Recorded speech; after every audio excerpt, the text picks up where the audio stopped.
It's 10th grade, advanced academic English, and I've got a paper due. It's the big paper of the year, and my teacher has given us a laundry list of requirements for margins, font size, spacing, you name it. I failed that paper hard. Not because of the content, but because I completely forgot every single formatting requirement, and I ended up failing that class. Yet I still graduated from high school and earned my bachelor's degree, which I actually lost the degree in a move. I have no idea where it is. But anyways, it always felt like everything was harder than it needed to be. Rereading multiple paragraphs, reckless money management, constantly feeling like the weird kid in new situations. Is this really how everyone lives, or is it just me? When I was 37, I found out the answer was, well, I am weird, but I'm also someone who has ADHD. Finding that out was such a mixed bag, which is why I wanted to tell you my story. Because if you're someone who's been diagnosed after your schooling is done, you could be struggling with what you're supposed to be feeling and what to do next. So my diagnosis story is a little weird. I say I was diagnosed in my late 30s, but that's not entirely true. I was originally diagnosed by a psychiatrist when I was like 33 or 34 and was given Adderall. I don't even remember the dose because we never talked about it again. There was no exploration of what it was going to do, of how my brain was working, of what ADHD even was.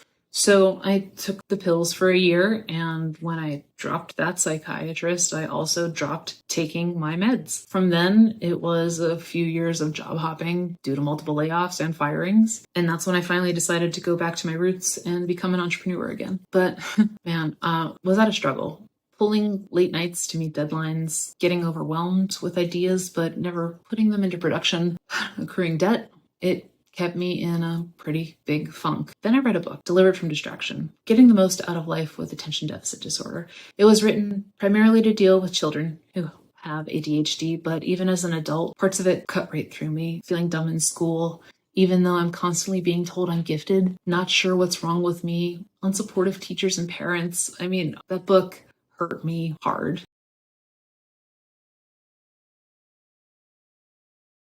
I realized I had a lot of pent-up grief over the years from trying desperately to fit my square peg into this world of round holes. The exhaustion of masking, the humiliation when I get it wrong, the inability to be a productive enough member of society, the white-hot anger I had at every adult who I felt failed me as a kid. It was also painful, and I cried for that little girl for a really long time. But I had to feel those feelings, and I think you do too. Do not push away the feelings of confusion or hurt when you get diagnosed. You've got to get through them so you can let them go. Yes, adults failed you, but now you're the adult. What are you going to do today to heal and to work with your brain? Speaking of, Delivered from Distraction was a really painful book to read, but it was also revelatory. Okay, this is something I have. It has a name, which means other people are dealing with this too, which means there are people out there who have worked on this before me. I'm not alone. And what I learned from this and more research is that if I want to be successful,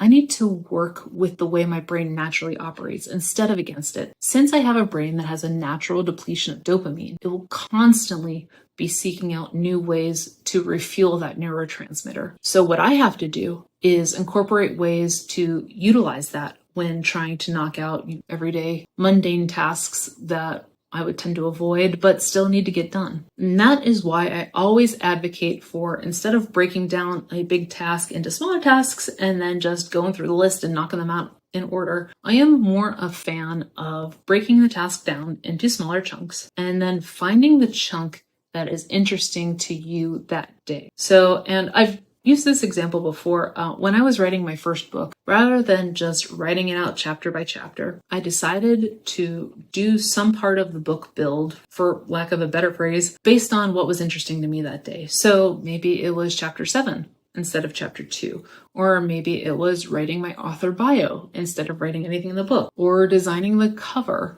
so on and so forth. My point is, instead of beating your head against the wall, trying to make yourself fit into a role that your brain doesn't function well in, turn things on their side and adapt them so that they work with your brain instead of against it. I know we all have things that we have to get done that we don't want to do. and in the end are avoiding. But the more you're able to say to yourself, okay, I have to get this done. How can I make this interesting so that my brain gets on board? The less frustrated you're going to get, and the more productive you're going to be. But look, let's be honest, even in a perfect world, there's going to be times when you're just having to deal with things that are not pleasant and are not comfortable, which leads me to the next part.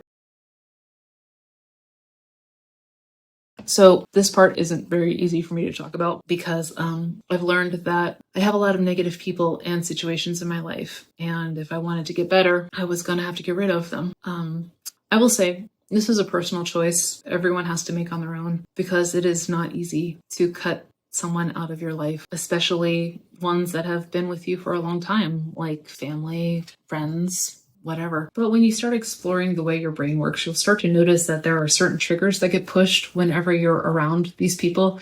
And it finally becomes a situation where, you've got to put on your own oxygen mask before you can help others. And sometimes that involves letting go of people for good who don't serve you.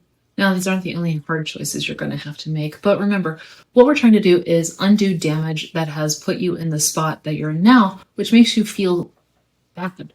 And there's been a lot of groundwork laid already that needs to get blown up. What we're trying to accomplish is to remove those things that get in the way of ensuring that you have positive mental health so that you can become the best version of yourself possible. And that's going to mean removing those things that trigger you. I don't have a lot of good advice for this because it's a process everyone goes through in their own way. I can tell you that it's very difficult, and deciding to go no contact with people who have been significant parts of your life requires a lot of confidence on your end. That is going to be a very painful situation, but it's for the greater good and is especially for the greater good of your mental health. If you're going to prioritize your mental health, then you have to do the hard choices. And unfortunately, removing yourself from people and situations that do not serve your mental health is something you need to do. I would recommend seeking out support like relevant subreddits or signing up for group therapy because you're really gonna need strong support to navigate these really hard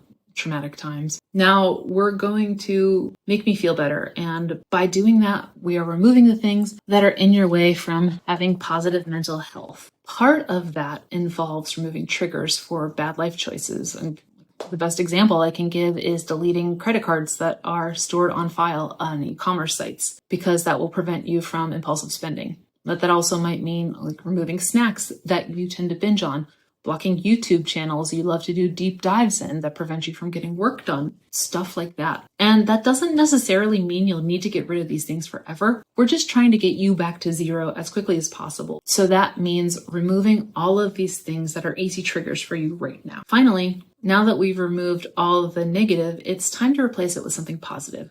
And that is prioritizing your self-care. But these are also hard choices because it involves building habits that, frankly, aren't that fun when you're getting started. It's like exercising, drinking more water, making better food choices. Let's face it, these aren't exactly sexy ideas when you have low energy, but they are the ones that are going to give you such incredible payoffs. So we've covered what I think are some hard truths that come along with understanding and living with ADHD, except there's one more I want to cover. Us neurodivergents are creative but imperfect people, and there are going to be times when you still get it wrong. I can't help oversharing when I get excited about a topic, and I know that can be overwhelming for people, especially strangers. It's something I still have to work on and will continue to work on, but let's be honest, it will probably never be perfect, and that's okay. That goes for you too. There are going to be times that you mess up, that you ghost your friends, that you go on an impulse spending spree, that you eat a box of Oreos. It happens. The best thing you can do in these situations is accept that you are a perfectly imperfect person and you're trying your best. Give yourself the grace that you would give your best friend, because beating yourself up or disrupting all of your progress simply because of one setback will do so much more damage than accepting today was an off day, tomorrow I will be better. But there's a little flip to this that I want to get into because I think it's such a dangerous way to handle ADHD. Can I tell you one thing that grinds my gears? It's people who have decided ADHD is a superpower when it is absolutely not a superpower. And if you click on this video I'll tell you why. I'll see you over there.